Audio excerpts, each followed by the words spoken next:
말이 좀 빠른 거랑 발음이 좀 뭉개지는 거요. 말이 빠르고 발음이 뭉개진다. 네. 당연히 말이 빠르면요, 발음이 뭉개질 수밖에 없어요. 왜냐면 제가 아까 말씀드렸듯이 발음이 정확하려면요, 입을 조금 더 크게 벌리고 많이 움직여야 돼요. 네. 그런데 말이 빠르다 보면요, 입을 크게 벌릴 여유가 없는 거죠. 그죠? 안녕하세요, 반갑습니다. 이런 식으로. 안녕하세요, 반갑습니다. 스피치 아카데미 라일입니다. 이렇게 빨리 발음하려면 입이 안 벌어져요.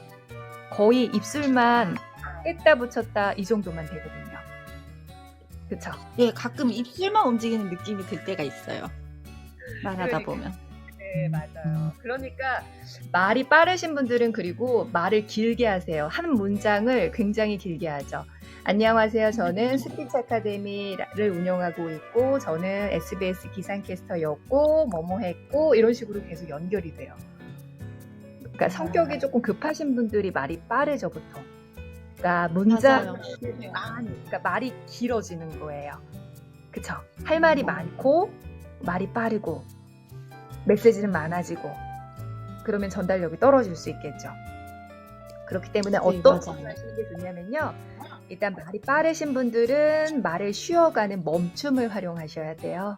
멈춤. 그러니까 안녕하세요, 반갑습니다. 제 이름은 최윤정입니다. 제 이름이 최윤정인데요. 제일 중요한 게 최윤정이잖아요. 앞에서 쉬어가는 거죠. 잠깐. 우리가 멈춤을 활용할 때 오히려 집중하는 효과가 있어요. 이런 거죠. 선생님이 옛날에 학창 시절에 막 애들이 떠들면 아무 말도 안 하고 가만히 있으시는 적이 있어요. 그죠? 그럼 애들이 뭐지? 하면서 다 선생님을 바라보면서 조용히 이렇게 멈춤을 활용하면 한번에 집중시키고 몰입시키는 효과가 있어요. 그래서 문장을 짧게 얘기해 주시는 게 좋고요. 멈춤을 활용해서 말씀을 해주시는 거예요. 지금 말 템포도 그렇고 말이 횡성수설하는데 이거를 어떻게 하면 좀 고칠 수 있을까요? 말을 잘하려면 생각 정리를 잘해야 돼요. 철의 법칙을 알려드렸어요. 포인트, 결론을 얘기하고요. reason, 이유를 얘기하고, 그 다음에 example, 예시를 얘기하고, 마지막에 포인트, 다시 한번 결론으로 되돌아와야 돼요. 그러니까 말에도 체계가 필요하다라는 거죠. 아까 설계도 얘기해드렸거든요. 건물을 지을 때 튼튼한 설계도가 필요한 것처럼 말을 잘하기 위해서도 설계도가 필요한 거죠. 그러니까 논리적으로 얘기한다는 건 그 논리의 타당성, 그 구조가 있어야 되는 거거든요. 말을 잘하기 위해서 그런 횡설수설하지 않고 잘하기 위해서는 말의 체계가 있어야 돼요. 논리 구조가 있어야 돼요.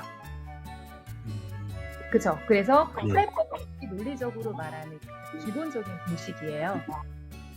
예를 들면 우리 딘님께 여쭤볼게요. 취미가 무엇인가요? P, 제 취미는? 저는 제 취미는 뭐뭐입니다. 이렇게. 그죠? 뭐죠? 솔직히 해보신다면 적용해서 본인한테. 제 취미는 여행 가기입니다. 여행 가기입니다. 그렇죠. 여행입니다. 자, 말을 짧고 간결하게 해주시는 게 좋아요. 그냥 가기를 빼시고 제 취미는 여행입니다. 이렇게 해주시면 되겠죠. 이유는요? R은 뭐죠? 이유는 네. 바람 쐬는 걸 좋아하기 때문입니다. 여행을 하면 스트레스가 풀리기 때문이죠. 그쵸? 네. 그 다음에 그 예시는 뭐를 얘기해 주면 좋을까요? 어떤 여행을 좋아하는지가 있을 수 있겠죠. 그러니까 예시에서는 여러분들 누구나 경험하는 얘기보다는 나의 차별화된 경험을 토대로 얘기해 주시는 게 좋아요. 예를 들면 여행에서 내가 인상 깊었던 여행을 얘기할 수 있겠죠. 지금까지 제가 여행한 곳 중에 가장 인상 깊었던 곳은 어디입니다. 이렇게 얘기할 수 있겠죠. 어디였어요? 제가 제일 인상 깊었던 곳은 강원도 속초입니다. 근데 지금 입니다로 지금 끝나고 있잖아요. 네. 그러면 어색해요, 굉장히. 그쵸?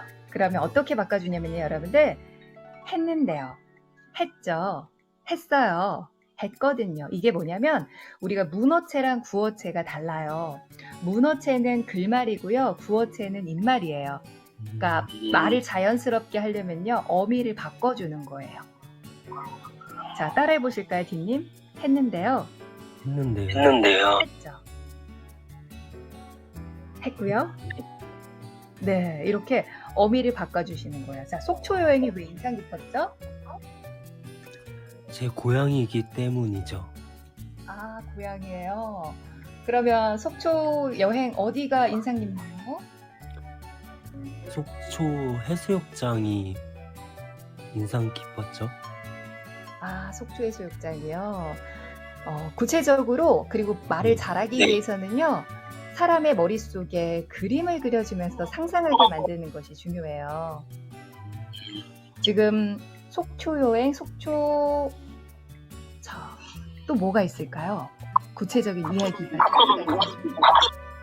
저는 해수욕장이랑 해산물? 해산물 뭐가 맛있어요? 해산물 오징어가 맛있어요. 오징어가 맛있어요. 네, 그러니까 본인의 특별한 경험담이 들어가면 좋겠죠. 그러니까 특별한 속초 거 여행을 별로 없어갖고 그러니까 특별한 게 있는데 다만 기억이 안 날 뿐이에요. 사소한 거에서 우리가 구체적으로 얘기하면 그게 다 특별한 게 되거든요. 그러니까 중요한 거는요. 이야기가 조금 특별해지려면요. 내가 느끼고 깨달은 게 있는 게 좋죠. 느끼고 깨달은 거. 생각해 보신 적 있으실까요? 느끼고 깨달은 거에 대해서? 아니요, 한 번도 없었어요. 그러니까 예를 들면 여러분들 일상에서 우리가 똑같은 걸 봐도요. 사람마다 느끼는 게 달라요. 그쵸? 예를 들면 쉬운 예를 들어 드릴게요, 여러분들. 놀이터에 해맑게 노는 모습을 봤어요. 그런데 문득 이런 생각이 든 거예요. 저 아이들이 왜 이렇게 행복해 보일까? 자, 그 이유를 곰곰이 생각해 봤더니 현재 그 순간에 몰입한다라는 거죠. 그래서 행복은 몰입이구나 라는 것을 깨달았습니다. 이런 식으로 일상에서 그냥 내가 본 건데 거기에서도 깨달음이 이렇게 나올 수도 있다라는 거죠. 이렇게 구체적으로 나의 감정과 깨달음을 넣으면 차별화된 얘기가 돼요. 그런데 사람들이 속초 바다 갔는데 오징어 먹고 맛있었어, 재밌었어, 그리고 그냥 끝나버린단 말이죠. 네, 제가 그러거든요. 그러니까 평이한 이야기가 되고 재미가 없다 라는 얘기를 들을 수 있겠죠. 그러면 왜냐하면 다른 게 없으니까.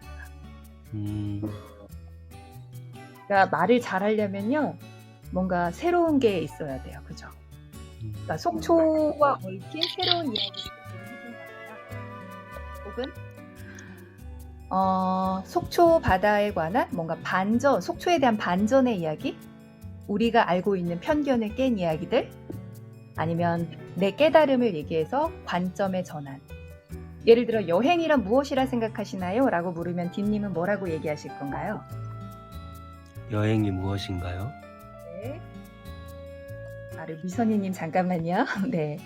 별비님 반갑습니다. 여행은 힐링이죠. 그죠. 근데 힐링은 누구나 생각하는 거죠. 네. 그러니까 이것도 참신하진 못한 거죠. 어떻게 보면 사람들이 여행은 힐링이지 이러면 누구나 생각하는 그러잖아요. 관점의 전환이 없잖아요. 반전이 없는 거잖아요. 네. 근데 말을 잘하려면 여행이란 무엇이다라는 관점의 전환이 필요한 거죠. 예를 들면 누군가 이렇게 얘기를 했어요. 진정한 여행이란 삶을 보는 새로운 관점을 갖는 것이다. 자, 그럼 여행의 정의가 바뀌었죠. 그냥 일상이 여행일 수 있는 거예요.